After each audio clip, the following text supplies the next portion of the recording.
about. What I'm talking about. It's negative degrees out here, but we out here though. What happens when the world's most powerful military parks its most advanced warship right on Venezuela's doorstep, and the president says he won't rule out sending in troops?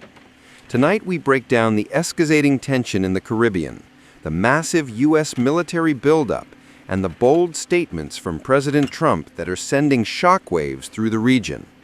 Stay with us, because this story is moving fast, and the stakes are global.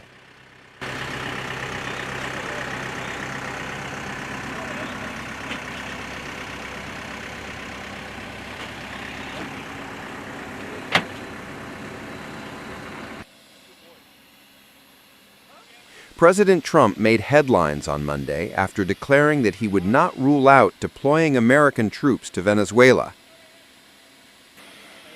His comments come as the U.S. intensifies military pressure on the country, accusing President Nicolás Maduro of overseeing a criminal network tied to drug trafficking.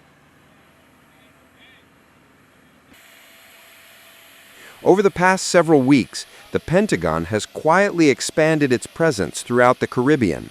Warships, aircraft, and personnel have surged into the region, creating what some observers describe as the most significant U.S. military posture there in nearly 20 years. At the center of this buildup, the USS Gerald R. Ford, currently the most technologically advanced aircraft carrier on Earth.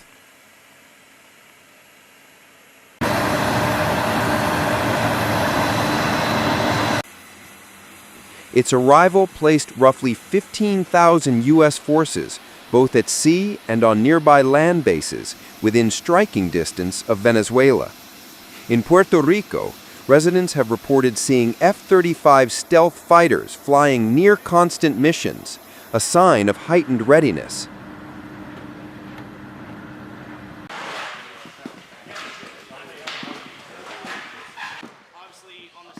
This military posture followed Washington's move to label the Cartel de los Soles, an organization the U.S. claims is tied directly to Maduro's inner circle, as an official foreign terrorist organization.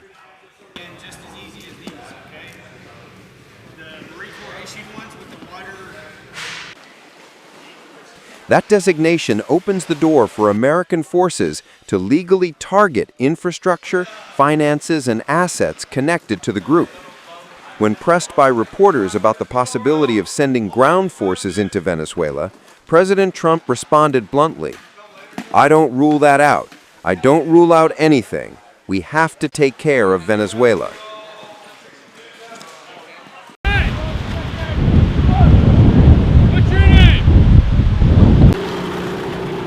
He also repeated claims that the Maduro government allowed criminals and prisoners to cross into the United States, adding that while the border is tighter now, millions had entered during previous surges.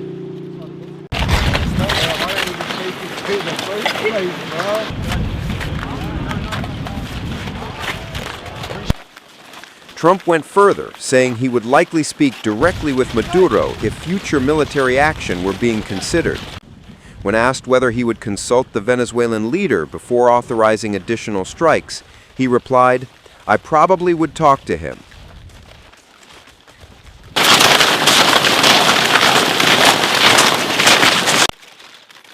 The president's comments came as the U.S. continued conducting lethal strikes on vessels it believes are tied to narcotics operations.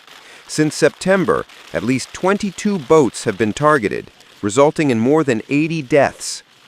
The rising military presence has left many in Puerto Rico uneasy. U.S. Navy veteran Juan Massini told CBS News that the scale of the deployment resembles a near blockade. Another resident, Damian Leon, admitted he feels anxious, saying, "It's tense, maybe an attack is coming." But not everyone is nervous. Some local businesses say the influx of American troops has boosted economic activity. Restaurant owner Osvaldo Medina said he's seen more customers and feels safer with the heightened security.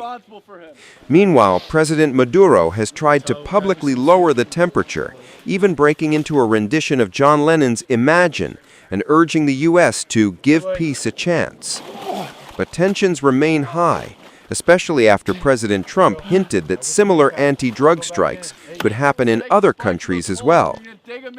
Regarding Mexico and Colombia, he said, "Would I launch strikes to stop drugs? Whatever we need to do. Colombia has cocaine factories. Would I take them out?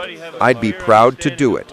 It would save millions of lives." Or you're just going to make his life worse. There we go.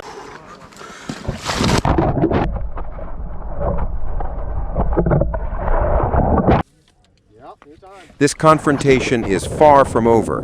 With warships on station, jets in the air, and direct communication between leaders now on the table, the next move could reshape the entire region.